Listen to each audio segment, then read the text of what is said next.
திரு விஜய் அமோகமாக வெற்றி அடைஞ்சிட்டாரு. ஆனாலும் காத்திருக்கும் சவால்கள்ங்க. முக்கியமாக 106க்கும் மேற்பட்ட இடங்கள்ல முன்னிலை. அதாவது மே 4 இரவு 10 மணி வரை இருந்தாலும் தனிப்பெரும்பான்மையை நிரூபிக்க 118 எம்எல்ஏக்கள் வேணும். அப்ப யாருடைய ஆதரவை அவர் பெறப்போகிறார்? இப்ப காங்கிரஸ், பாமக அவங்களுடைய ஆதரவை பெற்றால் அவங்க அதிகாரத்தில் பங்கு கேட்பாங்க. ஏற்கனவே தவேக கூட்டணி ஆட்சி அப்படிங்கிறதெல்லாம் ஏற்கனவே சொல்லியிருக்காங்க. அப்படியே பங்கு கொடுத்தாலும் எவ்வளவு நாட்கள் அது நீடிக்கும்? ஏன்னா நிறைய டிமாண்ட் பண்ண வாய்ப்பு இருக்கு.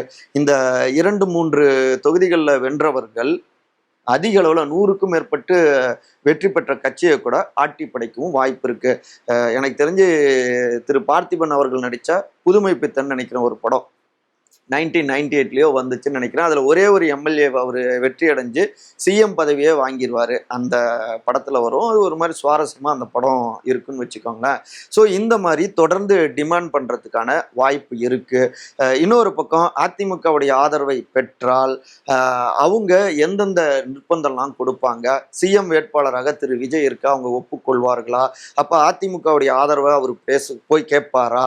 இன்னொரு பக்கம் கவர்னர் தவேக பெரும்பான்மையை நிரூபித்து இந்த ஆட்சி இருந்தாலும் அடுத்த கழுத்தில் இருக்கக்கூடிய கத்தி மாதிரி தான் தொடர்ந்து. அதாவது 180ங்கிறது நெக் டு நெக் மாதிரி.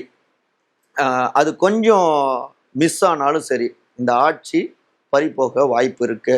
அப்போ ஸ்டேபிளான இந்த ஆட்சியை கொண்டு வரணும்னா நுட்பமாக தன்னுடைய ஆட்டத்தை ஆடி அனுசரித்து இந்த ஆட்சியை கொண்டு போகணும்.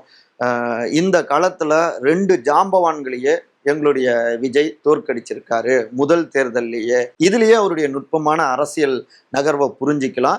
நிச்சயமாக தவேக ஆட்சி பொறுப்பேற்பாங்க. ஆட்சியை 5 ஆண்டு தக்க வச்சுப்பாங்க. பொறுத்திருந்து பாருங்க அப்படிங்கிறாங்க தவேகவில் வெற்றி அடைந்த வேட்பாளர்கள்.